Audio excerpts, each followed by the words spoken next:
বিষয়টি আমাদের জন্য অতীব স্মরণীয়।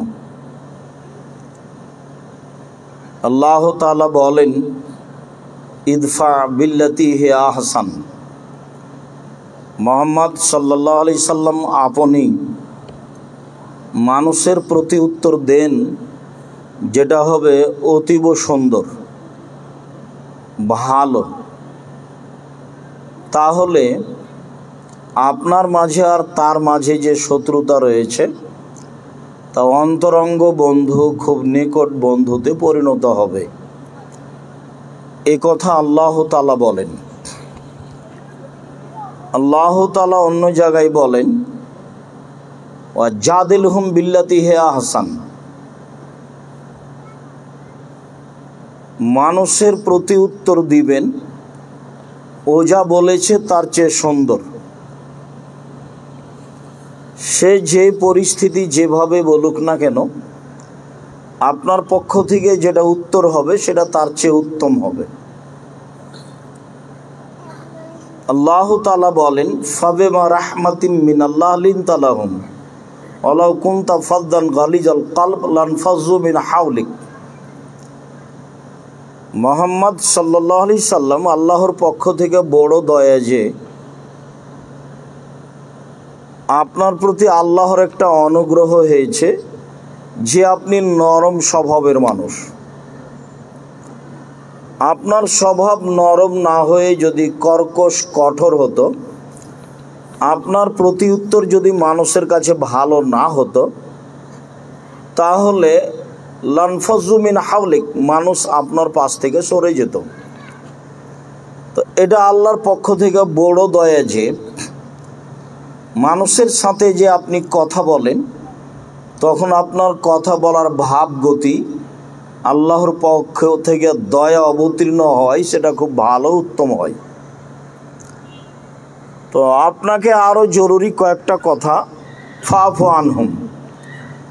আপনি প্রথম যেটা করবেন সেটা হলো এই যে মানুষ আপনার সাথে যারা খারাপ আচরণ করেছে, যারা আপনাকে উপেক্ষা করেছে, আপনি তাদেরকে মাফ করে দেন। এটা হলো আপনার জন্য প্রথম জরুরি কাজ।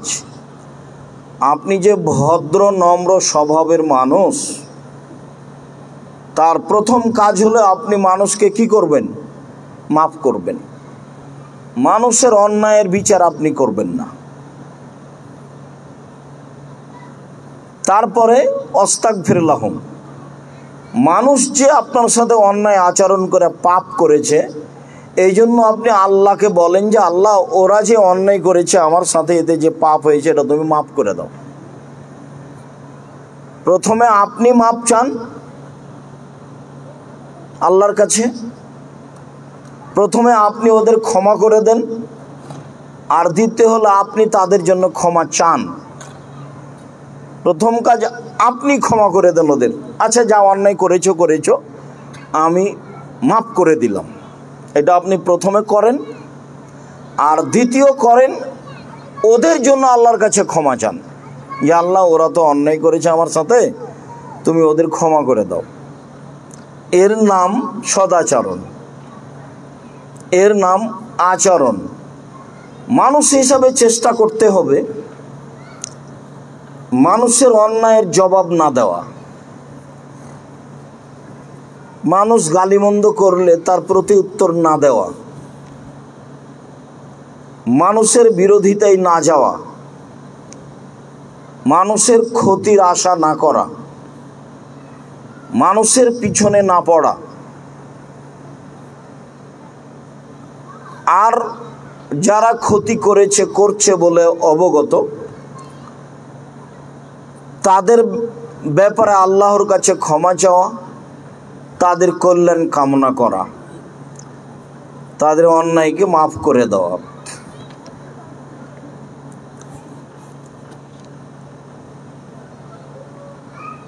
আল্লাহ তাআলা মানুষকে যেসব অনুগ্রহ দিয়েছেন, নেয়ামত দান করেছেন, জমি জায়গা, অর্থ সম্পদ, বাড়িঘর, নাক কান মুখ, কাপড় চোপড়, আহাল পরিবার, যত আল্লাহ নেয়ামত দিয়েছেন তার সবচেয়ে বড় উত্তম নিয়ামত হলো সদাচরণ। মোজাইনা কাবিলার একজন লোক বলছেন, কালু সাহাবিগণ বললেন, ইয়া রাসূলুল্লাহ মা খায়রু মা উতিয়াল ইনসানো, আল্লাহ যেসব অনুগ্রহ মানুষকে দিয়েছেন করেছেন তার সবচেয়ে উত্তম কোনটা? এটা হলো জিজ্ঞাসা যে আল্লাহ নবী বলেন তো, আল্লাহ যে মানুষের প্রতি দয়া করেছেন অনুগ্রহ দিয়েছেন, তো এর মধ্যে সবচেয়ে উত্তম কোনটা? এটা জিজ্ঞাসা। অর্থ সম্পদ, টাকা পয়সা, আহাল পরিবার। তো আল্লাহ রাসূল উত্তরে বলছেন, আল খুলুকুল হাসান, ভালো আচরণ। জিজ্ঞাসার উত্তরে তাহলে কি হলো? সবচেয়ে যেটা বড় নেয়ামত আল্লাহর পক্ষ থেকে মানুষের উপরে, সেটা কি? ভালো আচরণ। জীবনে জোর করে কিছু করে নিয়ে সফলতা অর্জন করা যাবে না। জীবনে কাউকে খাটো করে, কারো ক্ষতি করে কিছু করে নিয়ে সফলতা অর্জন করা যাবে না। সাময়িক হতে পারে।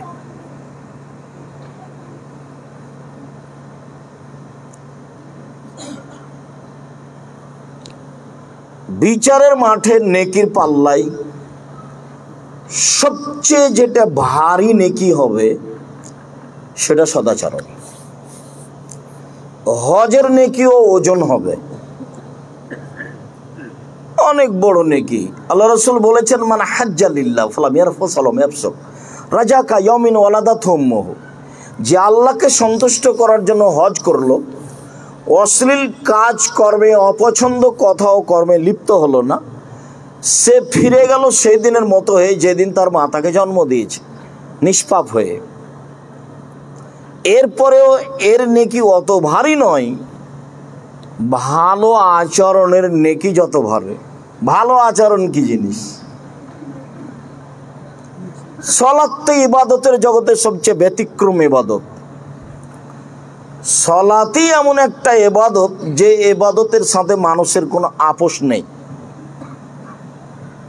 আরো যে চারটা বড় বড় বিধান আছে, স্তম্ভ বলে, তার সাথে কিছু আপোষ চলে, যেমন হজ। আচ্ছা এবছর পারলাম না, সামনে বছর যাব। এই যে যাকাত, আচ্ছা এই মাসে তো হচ্ছে না, হিসাব নিকেশ করে সামনে মাসে দিয়ে দেবো ইনশাআল্লাহ। এই যে আপোষ আছে। আচ্ছা আমাদের হিসাব নিকাশ তো এই মাসেই পড়ে, সামনে মাসেই পড়ে, দেখ যাকাতটা 15 দিনে 1 মাস আগে দিয়ে দিই, চলে। সেম রোজা, আজ খুব মাথা ব্যথা, অসুস্থ শরীরটা, ভালো লাগছে না, ছেড়ে দিই, পরের দিন করব। তো এইগুলো সব বড় বড় ইবাদতে চলে, কিন্তু সলাতে এমনটা চলে না। এরপরেও সলাতের নেকি যত ভারী, ভালো আচরণের নেকি তার চেয়ে 1,00,000 গুণ বেশি ভারী। ওটা বেহিসাব, ওটা ইসিম তাফজিলে ব্যবহার করা আছে। আবু দারদা রাদিয়াল্লাহু তাআলা আনহু বলেন, রাসূল সাল্লাল্লাহু আলাইহি ওয়াসাল্লাম বলেছেন, ইন্না আসকালা শাইইন ইদাউ ফি মিজানিল মুমিন ইয়াউমাল কিয়ামা খুলুকুন হাসান, নিশ্চয় বিচারের মাঠে মুমিন পুরুষ নারীর নেকির পাল্লায় সবচেয়ে যেটা ভারী নেকি রাখা হবে সেটা হলো ভালো আচরণ। সবচেয়ে ভারী নেকি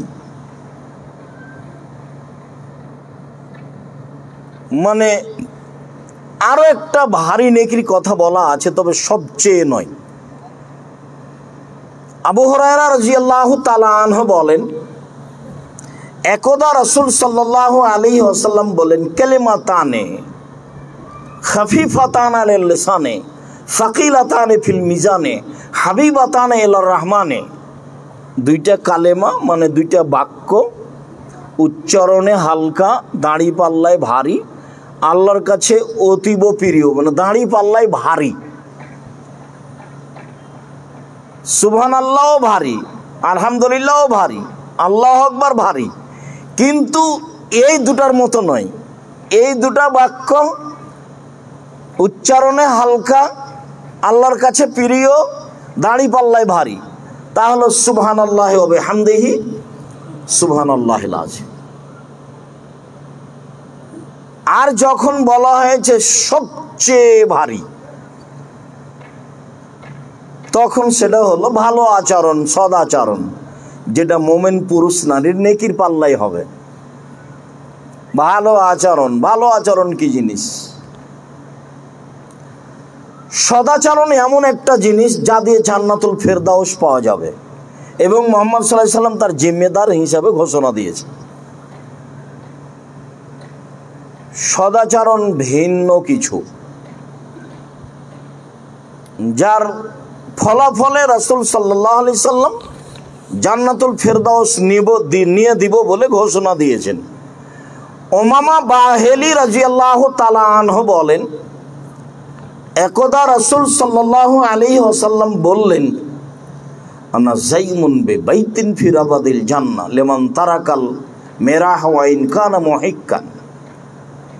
আমি মুহাম্মদ সাল্লাল্লাহু আলাইহি সাল্লাম জান্নাতে একটা ঘর নিয়ে দিব ওই লোকের জন্য যে লোক তর্ক ছেড়ে দিবে, সত্য হলেও তর্কের পিছনে যাবে না। এটা হলো ভদ্র মানুষের পরিচয়। আব্দুর রাজ্জাক বিন ইউসুফ এটা বলেছেন, আরে না এটা বলেছেন, আরে না এটা বলেছেন, এই যে এর নাম তর্ক। আমি বলছি আব্দুর রাজ্জাক সাহেব এটাই বলেছেন, বলে না এটাই বলেছেন। আচ্ছা ঠিক আছে, থাকেন, আমি গেলাম।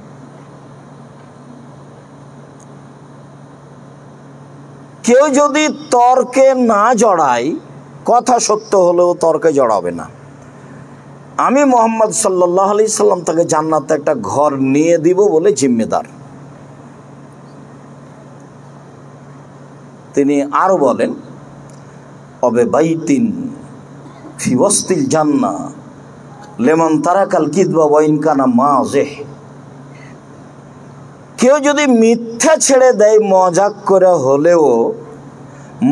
করে হলেও মিথ্যা বলবে না, তাহলে আমি মুহাম্মদ সাল্লাল্লাহু আলাইহি সাল্লাম তাকে জান্নাতের মাঝামাঝিতে একটা ঘর নিয়ে দিব। এ ব্যাপারে আমি জিম্মেদার। মজাক করে মিথ্যা বলবে না। মজাক করে মিথ্যা বলা মানে কি? মানে ছেলে মেয়েকে জুজু বুড়ির ভয় দেখানো। মজাক করে মিথ্যা বলা মানে কি? এখানে একটা কলম ছিল, আমি নিয়ে রেখেছি। তো একজন বলছে এখানে যে একটা কলম রেখেছিলাম, কে নিল? কইছে কই কে, আমি তো দেখিনি। তো বলছে আমি একটু মজাক করছিলাম। একটু পরে বলছে এই যে আমি নিয়ে রেখেছিলাম, নেও কলমটা, আমি দেখি তুমি কি করো।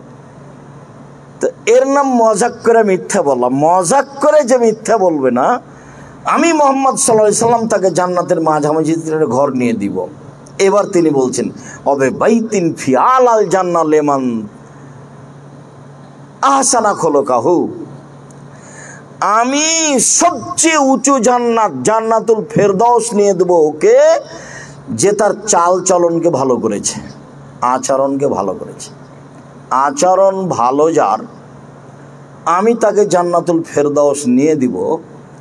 এই কথা মুহাম্মদ সাল্লাল্লাহু আলাইহি সাল্লাম বলেন। সদাচরণ কি জিনিস? সদাচরণ কি কোনো খাওয়ার জিনিস? সদাচরণ কি জিনিস? এই দেখো তো ওরা তিনজন ওখানে কি করছে? ও কি কোনো কাজ দিয়েছো নাকি? হ্যাঁ, আরে সালাদ রাখো, এখন অত খাওয়া লাগবে না, বসতে বলো, নাহলে ওখান থেকে সরতে বলো।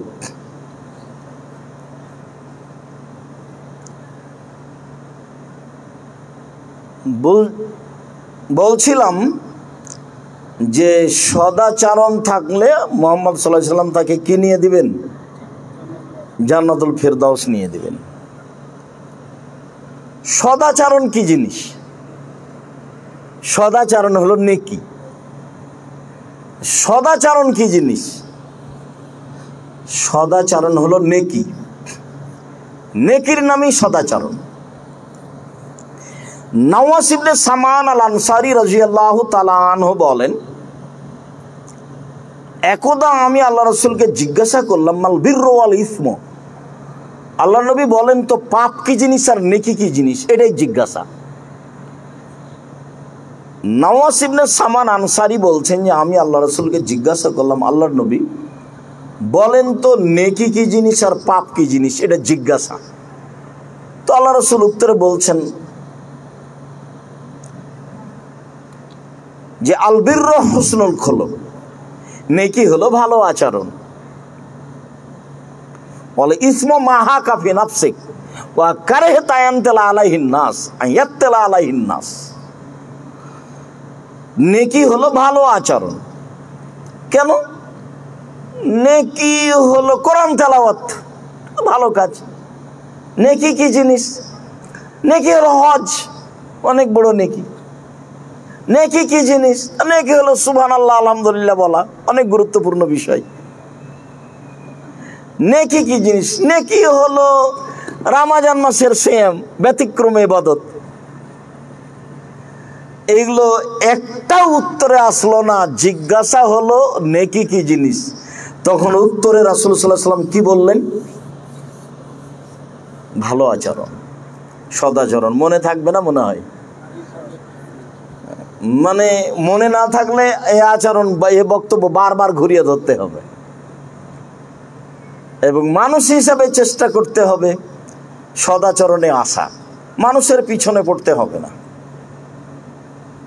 মানুষের পিছনে না পড়েও বাঁচা যায়। আমরা খুব পারি না, তবে আমি আব্দুর রাজ্জাক বিন ইউসুফ চেষ্টা করি। কেউ যদি খুব মোবাইলে গালি দেয় অকথ্য ভাষায়, তারপরে যখন থেমে যাই, তখন আমি আবার নিচে থেকে রিং দিয়ে বলি, ভাইজান আপনার মনে হয় টাকা শেষ হয়ে গেছে নাকি? আপনার মনে হয় গালি শেষ হয়নি মনে হয়, তো বাকি যা আছে তা একটু বলে নেন। আমার দৃঢ়তা কাজ করে মানুষের বিরোধিতাই লাভ হবে না, সাময়িক ক্ষতি হতে পারে, ও আগাতে পারবে না। এ আমার 2-1 দিনের নয়, বছর আমার অবগতিতে আছে। 16-20 নম্বর গাড়িটা রাস্তা থেকে সরাতে হবে, কোন লোকের যাইতে অসুবিধা হচ্ছে। তো এইদিকে খেয়াল করবেন।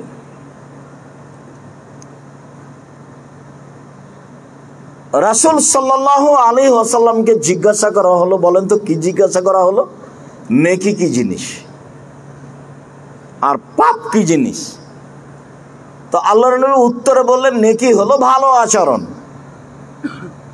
আর পাপ হলো অন্তরে যেটা ধাক্কা খায়। আর মানুষে জানতে পারলে মানুষে কি বলবে, এর নাম পাপ। অন্তরে ধাক্কা খায়, এই কাজটা করলাম, কাজটা না করলেও হতো, এটা কেমন হলো, এটা পাপ হয়ে গেল, এর নাম পাপ। যেটা অন্তরে ধাক্কা খায় করতে, সেটার নাম পাপ। আর নেকি হলো ভালো আচরণ।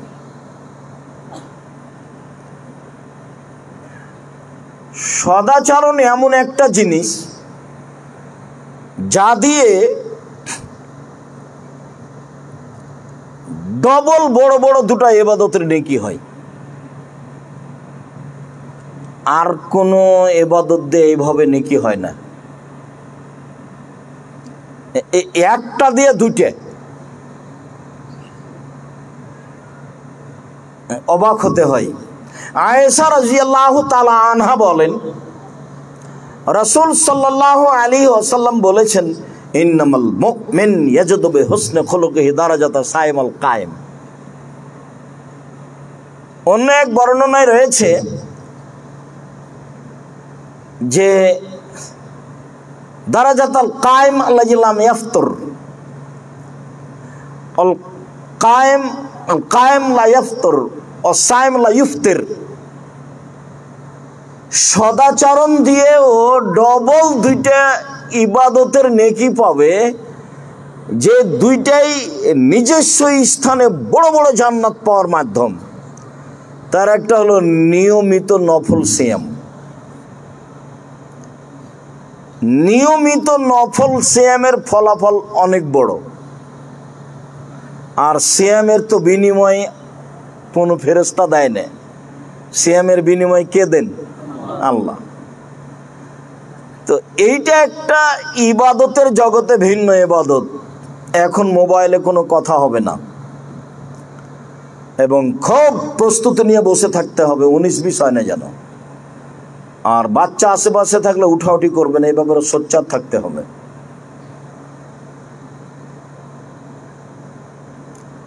স্বাভাবিকভাবে বসে থাকতে পাবেন না, খুব সতর্কতার সাথে বসে থাকতে হবে।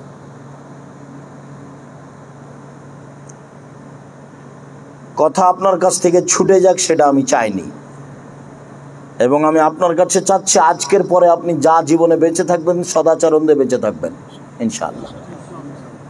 এটা আপনার জীবন বাজি রেখে চেষ্টা চলবে। মানুষের পিছনে কোনোদিন পড়তে হবে না। মানুষ সব লুটে নেই, তাতে আসে যায় না। আমার মা গল্প করতেন আমার নানা নানির কথা। আমার নানি যখন বলতেন আমার নানাকে যে জমির ধান যে মানুষ আশেপাশে কেটে নিল, তুমি কাটতে যাবা না? আচ্ছা, লোকে আছে আশেপাশে যারা কেটে নেই, তারপরে আমি কাটবো। আমি আগে ধান কাটতে গিয়ে যদি ওদের এক একটা আমার ভিতরে চলে আসে, তো ওরাই আগে কেটে নেক, তারপরে আমরা কাটবো। আমাদের তো চাঁপাইনবাবগঞ্জ পল্লী অঞ্চল, আইল ছিল না। আইল বুঝেন কি? রেখা মানে সবই জমি সমান। তো ধান বপনের সময় তো মাপা লাগতো, কাটার সময় তো মাপা লাগতো। তারপরেও তো দুনিয়া থেকে চলে গেছে, সময় শেষ হয়ে গেছে। কোনোদিন মানুষের সরিষার সমপরিমাণ ক্ষতি করতে হবে এইটা মাথায় কাজ করতো না। ক্ষতি করলে মানুষ করুক, এটা তার মাথায় থাকতো। আমি ক্ষতি করব না, করলে মানুষ ক্ষতি করুক।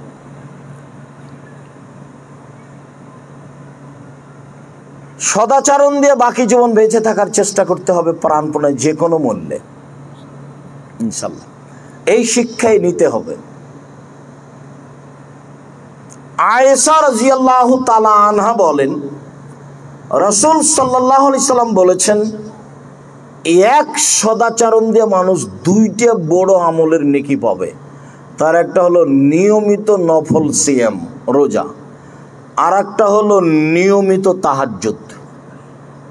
তাহাজ্জুদ তো মান মর্যাদার একটা বড় দিক।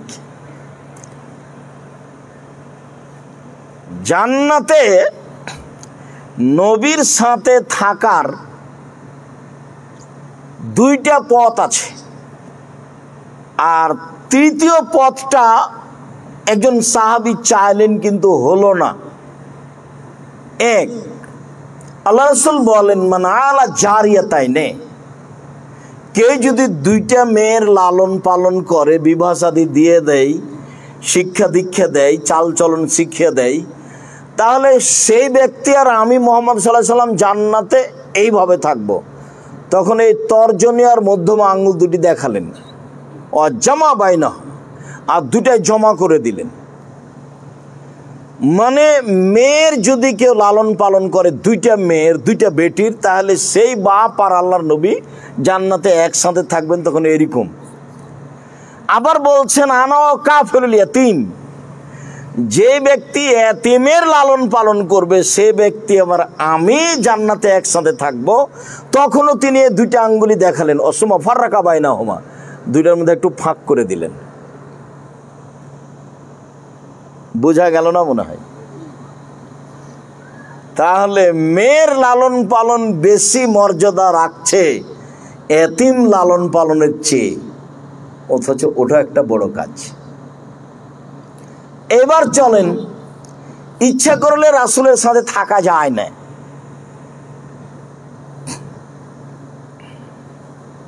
একজন সাহাবী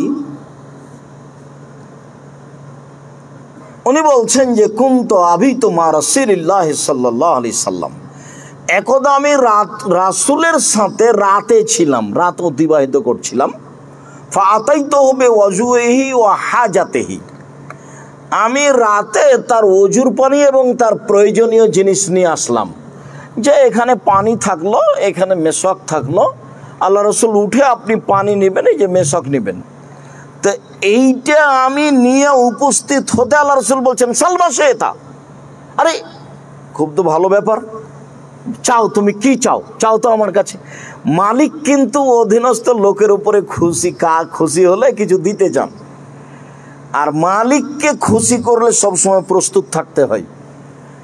একটা কাজের লোকের নাম মোহাম্মদ আর একজনের নাম আহমদ। তো বলছে যে মোহাম্মদ, জি যাবো না, উপস্থিত। বাহ, ভালোই তো রে তুই। আহমদ নেই, আহমদ নেই, আহমদ জি স্যার। আরে তোকে দিয়ে হবে না, তোকে দিয়ে কাজ হবে না রে, তুই এ মাস শেষে চলে যা। এটা হলো মানুষের স্বাভাবিক গতি।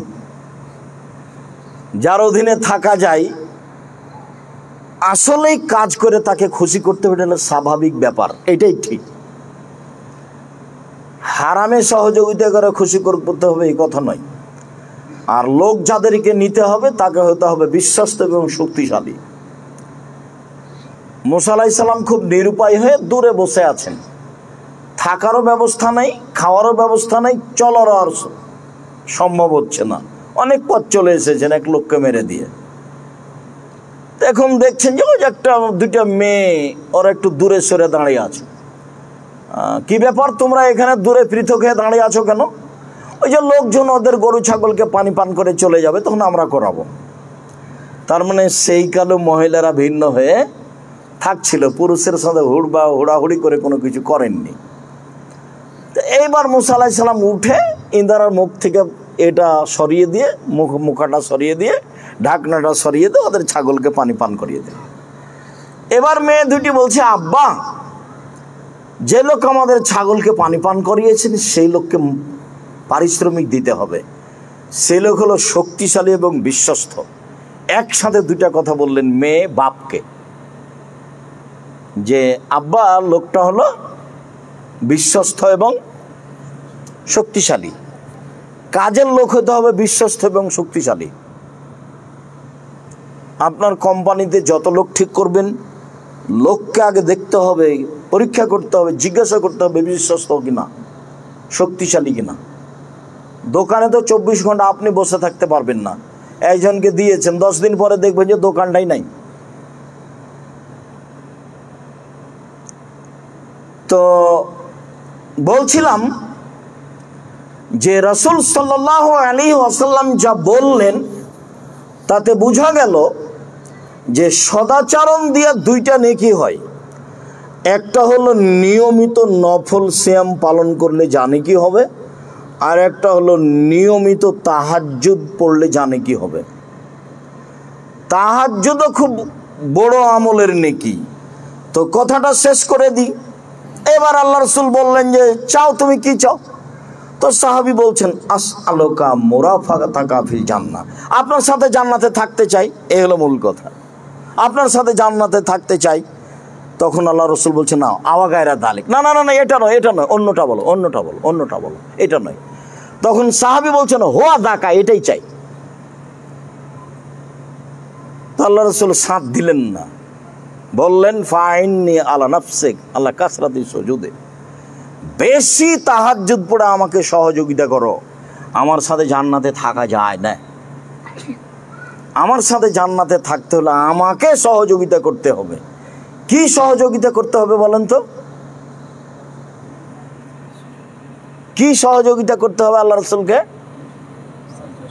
তাহাজ্জুদ পড়তে হবে, রাতে ইবাদত করতে হবে খুব বেশি। তাছাড়া রাসূল সাল্লাল্লাহু আলাইহি ওয়াসাল্লামের সাথে থাকা যাবে না, উনি সাথে নিতে পারবেন না। আল্লাহ রাসূল বলছেন, আলাইকুম বিকিয়ামিল লাইল ফাইন্নাহু দাবুস সালিহিনা মান কানা কাবলাকুম। পৃথিবীর মানুষ, তোমরা রাতে ইবাদত করতে শিখো। রাতে ইবাদত হচ্ছে অতীতের নবী রাসূল সিদ্দিক সোহদা পরহেজগার মানুষের কাজ। রাতে ইবাদত করা অতীতের কার কাজ? নবী রাসূল সিদ্দিক সোহদা সত্যবাদীদের কাজ। এতে আল্লাহর নিকটে হওয়া যায়, পাপ মিটে যায়, পাপ দূরে সরে যায়। তো সদাচরণ দিয়ে দুইটা বড় নেকি হয় একসাথে, একটা দিয়ে দুইটা। এক, নিয়মিত নফল সিয়াম। দুই, নিয়মিত তাহাজ্জুদ। মনে থাকবে না মনে হয়?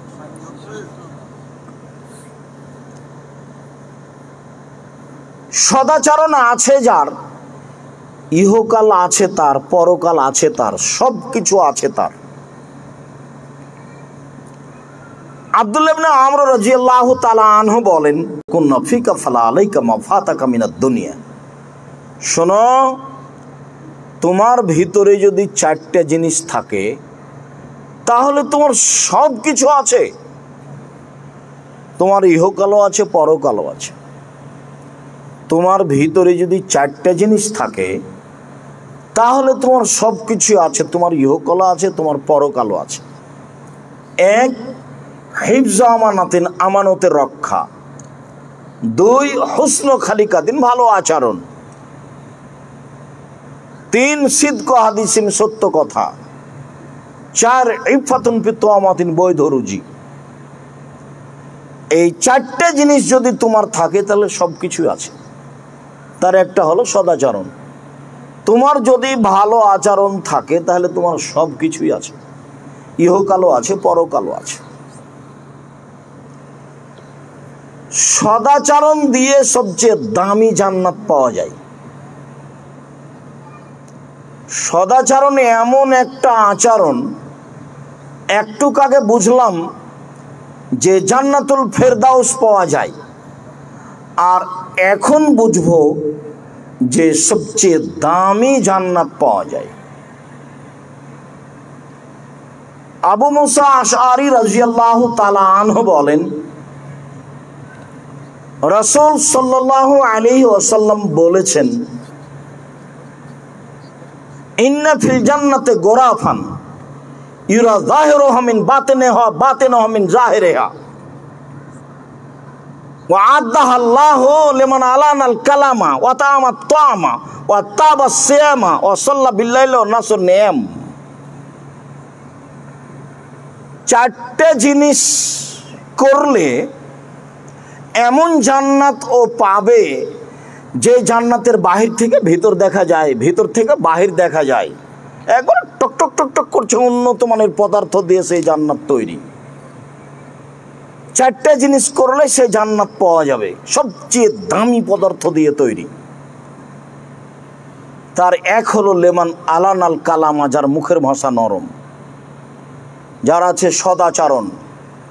সদাচরণ আছে যার, এই দামি জান্নাত তার। সদাচরণ দিয়ে দামি জান্নাত পাওয়া যায়।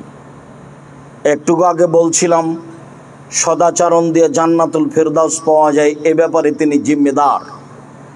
এ ব্যাপারে মুহাম্মদ সাল্লাল্লাহু আলাইহি সাল্লাম নিজেই জিম্মেদার। এরপরে তিনি বলছেন, ওয়াতাআমাত তাআমা, দুস্থ গরিব ফকির মিসকিনকে যে খেতে দেয় সে দামি জান্নাত পাবে। তারপরে বললেন, ওয়াতাবা সিয়ামা, নিয়মিত নফল সিয়াম পালন করে যে সে দামি জান্নাত পাবে। তারপরে বললেন, ওয়াসাল্লা বিল্লাইলি ওয়ান নাসু নিয়াম, মানুষ যখন ঘুমিয়ে তখন তাহাজ্জুদ পড়ে, রাতে ইবাদত করে। দামি জান্নাত পেতে হলে রাতে ইবাদত করতে হবে। সম্মানিত দ্বীনি মুসলিম ভাই বোন, বলছিলাম সদাচরণ। সদাচরণ কি জিনিস? সদাচরণ বলতেই নেকিকে বুঝায়। সদাচরণ দিয়ে দামি জান্নাত পাওয়া যায়। সদাচরণ দিয়ে জান্নাতুল ফেরদাউস পাওয়া যায়। সদাচরণ বিচারের মাঠে নেকির পাল্লাই সবচেয়ে ভারী নেকি।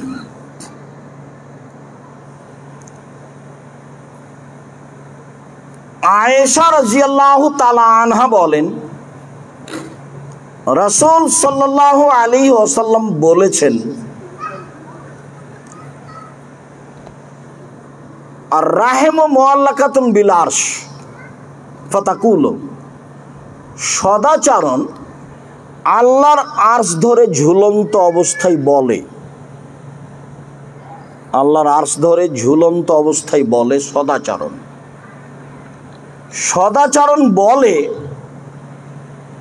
মান ওয়াসালানি ওয়াসালাহুল্লাহ, যে আমাকে নিবে আল্লাহ তাকে নিবেন।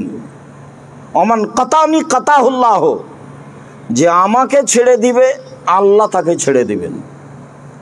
সদাচরণ আছে যার, তার উপরে আল্লাহর দয়া আছে। সদাচরণ নেই যার, তার উপরে আল্লাহর দয়া নেই। হিন্দু মানুষ খেতে পায় কেন? ইহুদি খ্রিস্টান পায় কেন? এটা হলো পৃথিবীর স্বাভাবিক গতি।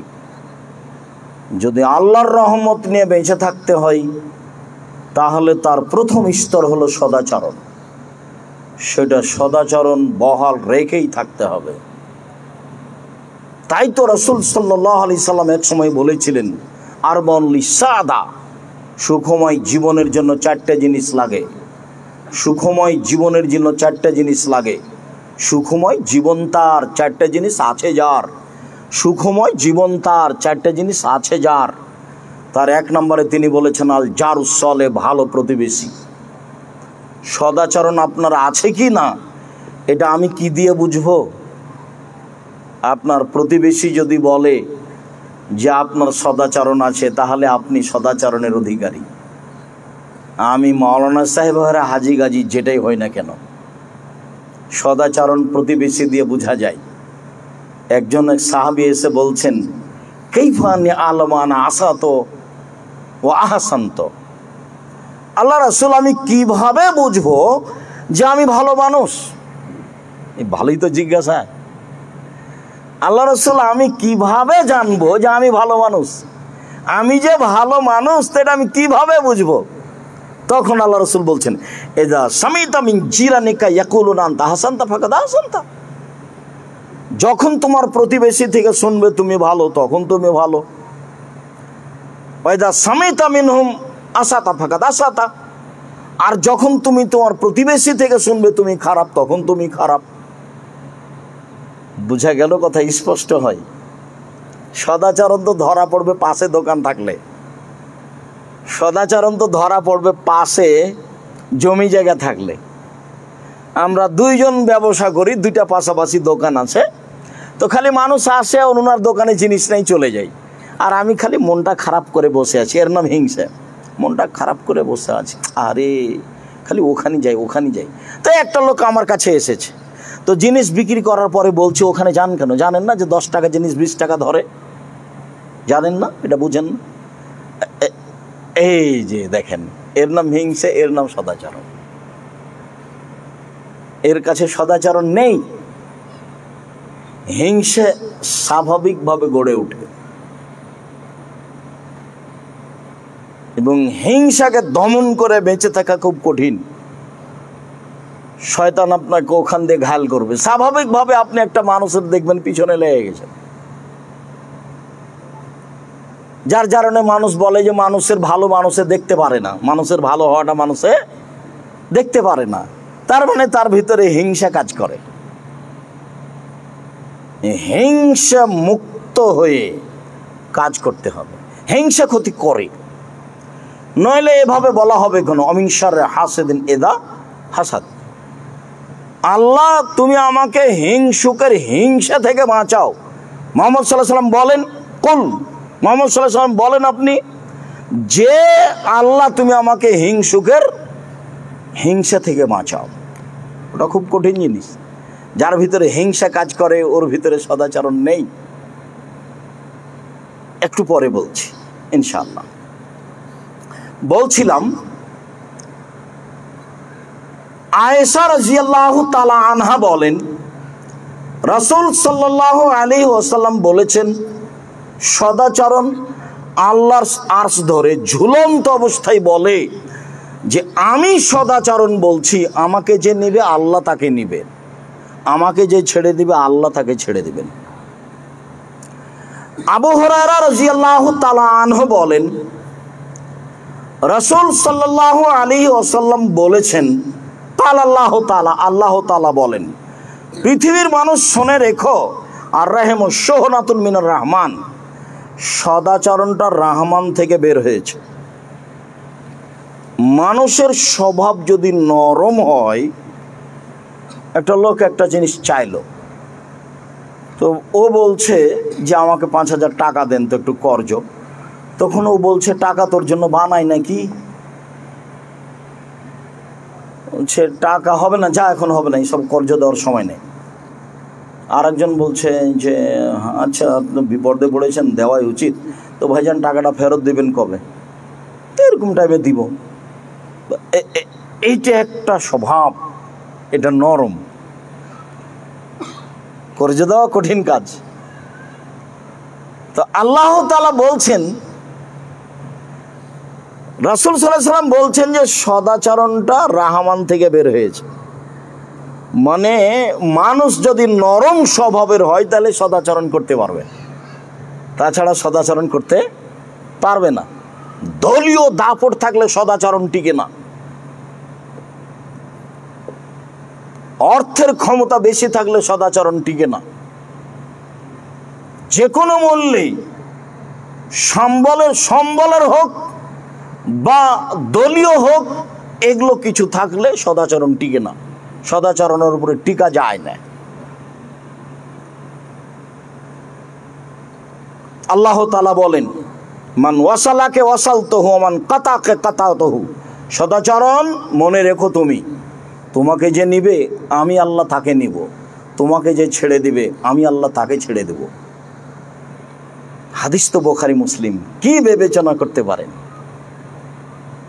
আজকে নতুন নয়, 1450 বছর থেকে এসব হাদিস গ্রন্থে পড়ে আছে। সদাচরণ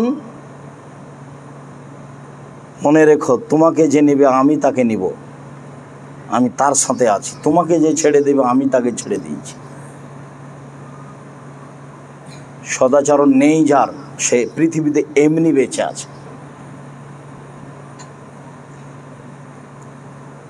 সদাচরণ। আব্দুল্লাহ ইবনে আমর রাদিয়াল্লাহু তাআলা আনহু একদা বলেন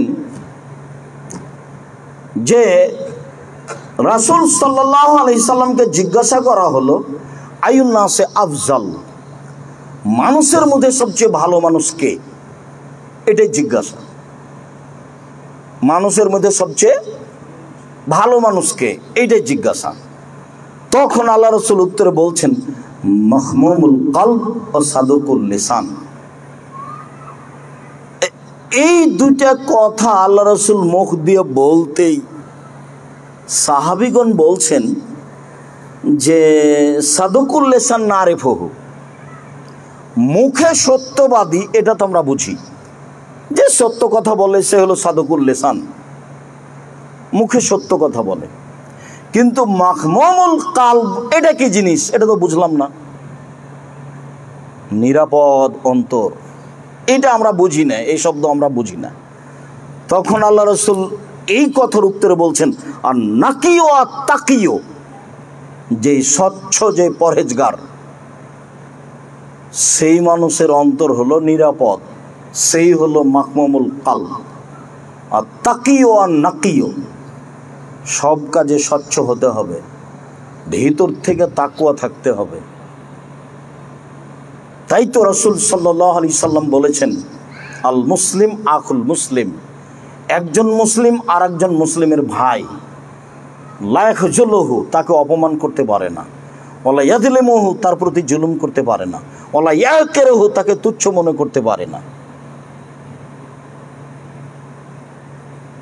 ইন্নামাল মুমিন হারামুন মালুহু ওয়া দামুহু ইরজুহু, একজন মুসলিম আর একজন মুসলিমের জন্য তার রক্ত হারাম, তার সম্পদ হারাম, তার মান সম্মানের হানি করা হারাম। কথা বললে বিবেচনা করে বলতে হবে, কাজ করলে বিবেচনা করে করতে হবে। এই কথাটা যে আমি বলছি, এই কথাটাতে কারো মান সম্মানের ক্ষতি হবে না তো? এই কাজটাতে করতে যাচ্ছি, কারো মান সম্মানের ক্ষতি হবে না তো? যদি ক্ষতি হয় তখন বুঝতে হবে আসলে আমি মুসলমানের ভাই নই, আমি বা কে? আবু মুসা আশআরী রাদিয়াল্লাহু তাআলা আনহু বলেন, মধ্যে কথা ঢুকে গেল, পরে একটু আছে এই হাদিসের। আবু মুসা আশআরী রাদিয়াল্লাহু তাআলা আনহু বলেন, রাসূল সাল্লাল্লাহু আলাইহি ওয়াসাল্লাম বলেছেন, আল মুমিনুনা কাল বুনিয়ান ইয়াশুদ বাযুহু বায়ান সুম্মা সাব্বাকা বাইনা আসাবিহি। সারা পৃথিবীর মুমিন পুরুষ নারী, মুমিন মুসলমান পুরুষ নারী পরস্পরে প্রাচীরের মতো। প্রাচীর যেমন একটা আর একটার সাথে লেগে থাকে, এক ইট আর এক ইটের সাথে যেমন লেগে থাকে, পৃথিবীর সব মুসলিম পুরুষ নারী এরকম দিয়ে এই লেগে থাকাকে আল্লাহ রসুল বাস্তব দেখাচ্ছেন। এ দেখেন,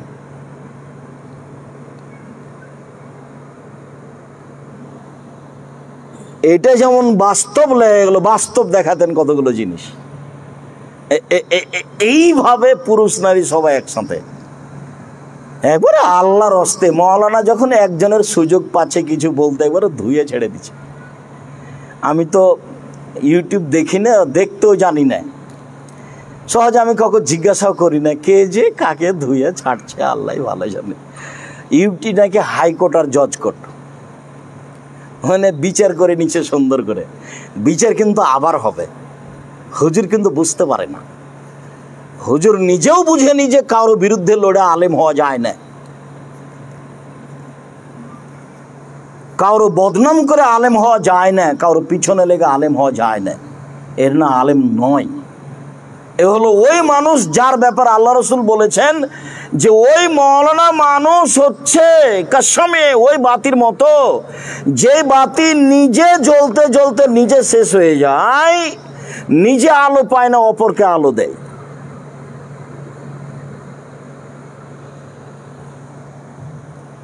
অন্তরে মিথ্যা, মুখে সত্য। মুখে বলে এক, অন্তরে আরে এক। স্বাভাবিক মানুষ হতে পারে, একজন আলেম আর একজন আলেমের বিরুদ্ধে লড়তে পারে কি করে? আপনাকে অবাক হতে হয়। যার জন্য আপনাকে বলি আমি যে কোনোদিন কারো পিছে পড়বেন না। দেখবেন যে যার পিছে পড়েছেন আপনি খাটো করার জন্য, সে তার চেয়ে আপনার উপরে হয়ে গেছে, তখন আপনি কি করবেন? মদিনা বিশ্ববিদ্যালয়ের একজন ডক্টর জায়েদ মোহাম্মদ আল জোহানি, ডক্টর জায়েদ মোহাম্মদ আল জোহানি, বছরের কিছু বেশি হয়ে আসছে, উনি বাংলাদেশে গেছিলেন। তো আমি জামিয়া সালাফিয়া থেকে 4 জন বড় মৌলানাকে পাঠিয়েছিলাম। তার মধ্যে একজন ছিলেন বাংলাদেশি আর 3 জন ছিলেন ইন্ডিয়ান, যারা মদিনা বিশ্ববিদ্যালয়ের শিক্ষক। যার মধ্যে একজন ছিলেন জামিয়া সালাফে বানারসের শিক্ষক, মুহাদ্দিস। উনি এখনো জামিয়া সালাফে আছেন, তারা সরকারিভাবে এসে আছে। জামিয়া সালাফিয়া সরকার অনুমোদিত ফাউন্ডেশনের অধীনে চলে, যার কারণে পৃথিবীর যে কোনো জায়গা থেকে সেখানে শিক্ষক যেতে পারে। এখন যিনি আছেন তিনি হচ্ছেন শেখ মনসুর খালাফ, মদিনা বিশ্ববিদ্যালয়ের টিচার। এর আগে যিনি 4 মাস ছিলেন ইনি হচ্ছেন ডক্টর জোহানি। তো এনারা খুব চেষ্টা করলেন জামিয়া সালাফিয়া নিয়ে আসার জন্য। তখন এনাদেরকে উত্তর দেওয়া হলে যে উপর থেকে আমাদের অনুমতি নেই, তাই পাঠাতে পারছি না। আর উনি বললেন যে আমার কোনো সমস্যা নেই, আমি যেতে পারি। তো ডক্টর জোহানি বললেন আমি যেতে পারি, আর জোহানি বুঝলেন যে ওপর থেকে আমার নিষেধাজ্ঞা আছে, সেই জন্য আমি যেতে পারছি না। তো কয় মাস পরে জোহানি নিজে জামিয়া সালাফিয়া গিয়ে 4 মাস থাকলেন। এবার বুঝা গেল না কথা? মনে হয় একদিন আনা যাচ্ছিল না যে লোককে 1 ঘন্টার জন্য, সে লোক কয় মাস পরে কি হলো? 4 মাস থাকলেন। কোনো দিন মানুষের পিছনে পড়বেন না, যা হবে হবে। কাজ করবেন আল্লাহর উপরে ভরসা করে, যা ছোটখাটো করবেন। মানুষের পিছনে পড়ে কোনোদিন কাজ করবেন না। কই মানুষের পিছনে না পড়ে কাজ করা যায়? আমি তো কোনো সমস্যা বুঝি না। আমি যেটা মুখে বলেছি সেটা আমি তার বাস্তব দেখতে পাচ্ছি আলহামদুলিল্লাহ।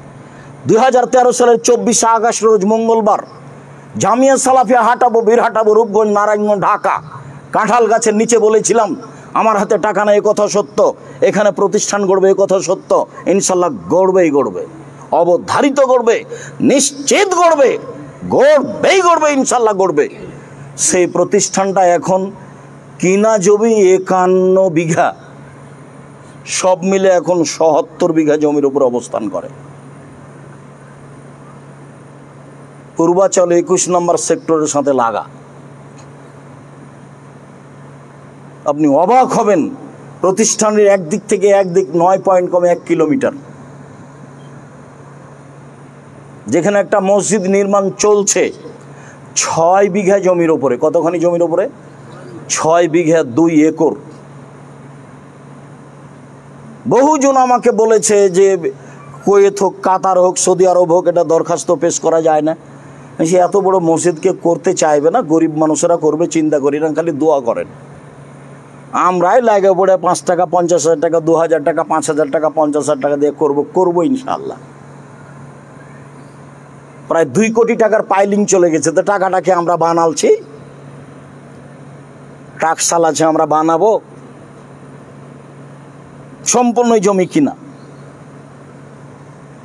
হয়ে যাবে ইনশাআল্লাহ। আপনাকে দোয়া করতে হবে, আল্লাহ তুমি জামিয়া সালাফে কবুল করো। পথ সহজ,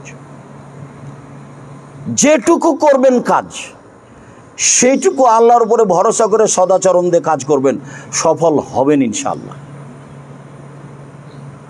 দেখবেন যে আপনি একটা সফল পথে আছেন। আর পিছনে পড়লেই খালি মন খারাপ হবে, কষ্ট পাবেন, রাতে ঘুমাতে পারবেন না। পরে দেখবেন যে যার পিছনে লেগেছিলাম সে আগে চলে গেছে, কি হবে তখন? ওরটা দেখিয়ে না, শুধু খালি আপনারটা দেখবেন, আর আপনারটা আল্লাহকে বলবেন। আবু হুরায়রা রাদিয়াল্লাহু তাআলা আনহু বলেন, রাসূল সাল্লাল্লাহু আলাইহি সাল্লাম বলেছেন, আল মুমিনুন কারাজুলিন ওয়াহিদ, সারা পৃথিবীর পুরুষ নারী, মুমিন পুরুষ নারী একজন মানুষের মতো। এজাস্তাকা আইনুহু ইস্তাকা কুল্লুহু, অজাস্তাকা রাসুহু ইস্তাকা কুল্লুহু। যদি চোখে ব্যথা হয়, সম্পূর্ণ শরীরে ব্যথা বুঝতে পারেন। কেউ যদি বিপদে পড়ে তাহলে আপনাকে ব্যথা বুঝতে হবে, তার মানে আপনি মুমিন, আপনার ভিতরে সদাচরণ আছে। এ ভাই একটা ঝামেলায় পড়েছে, তা আপনি তাৎক্ষণিক রাতে উঠে গিয়ে বলবেন, আসসালামু আলাইকুম ভাইজান, কি সমস্যা?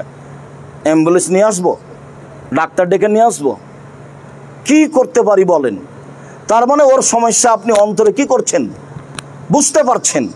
আর যদি আপনি বলেন ঠিক হয়েছে, উচিত হয়েছে, হ্যাঁ ঠিক হয়েছে, উচিত হয়েছে, আবার ফের গরু জবাই করছে, আবার ফের কি করছে, গরু জবাই। জীবনে এই পথে পা দিবেন না, কারো বিপদে খুশি হবেন না। আল্লাহ রাসূল ওই থেকে বাঁচতে বলেছেন, আল্লাহ নাউযু বিকা মিন জাহাদিল বালায় ওয়া দারাকি সাকায় ওয়া সুইল কাজায় ওয়া সামাতাতিল আদা।